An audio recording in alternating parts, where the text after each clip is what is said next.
This is Eric Alexander, Six Arrows Consulting. Recently, I started up leading a group program here in the Texas Panhandle on financial leadership. It's working with leaders in the finance function at various levels to help them grow in their financial leadership.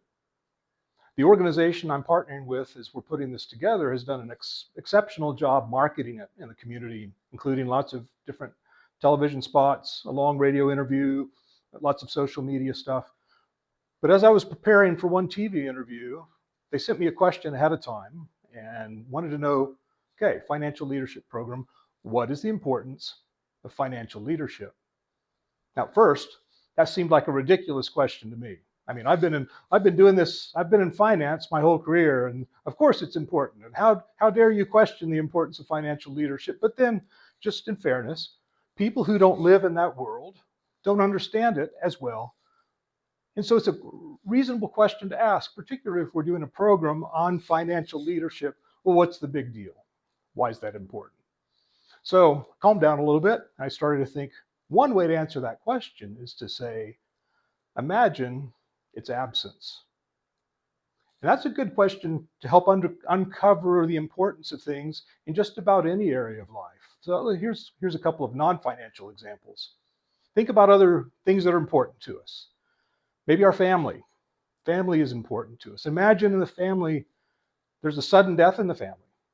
We love that person. They'd have been an important part of the family, but all of a sudden now they're gone. They're absent. This is a tragic way to think about it, but it underlines in that time period of grieving, that person was really important to this family.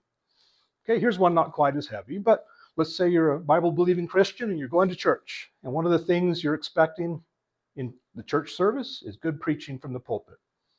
Take that preaching and take biblical content out of it. And what do you have?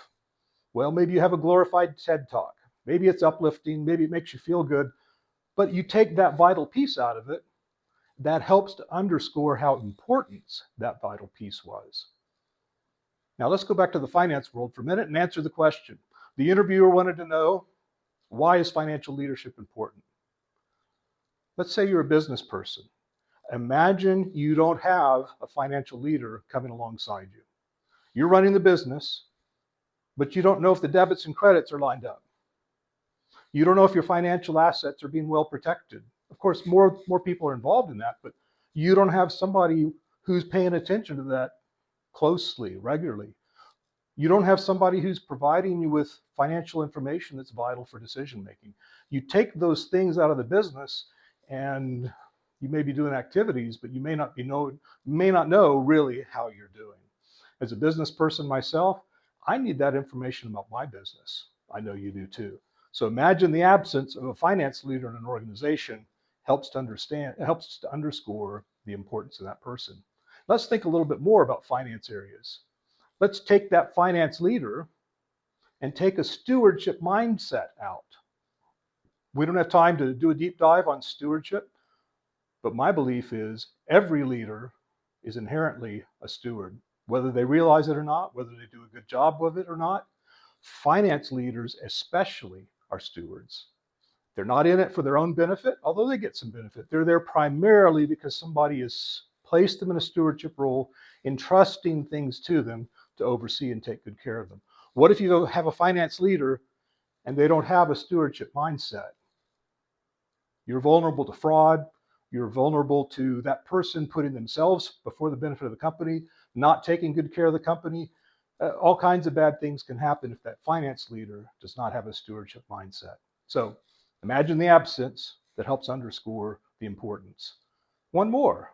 Think about the different parts of your finance function. Maybe it's more than just a handful of folks. Perhaps you have a little department or a big department that's focusing on one aspect of all the finance functions. And I've had these conversations before with my staff. Talk to accounts payable people, for instance. What happens to the business if all of a sudden the accounts payable people aren't there? Bills don't get paid. Employees don't get their expenses reimbursed. It's bad news. So one way to underscore the importance of those folks in that department is look at what happens when you're not there. We need you here. What you do is important. So as we look at finance, financial leadership, a stewardship mindset, the people that are involved in the finance processes. Imagine the absence. It's a good way to get a reminder about the importance. It's something to think about. Thanks for listening.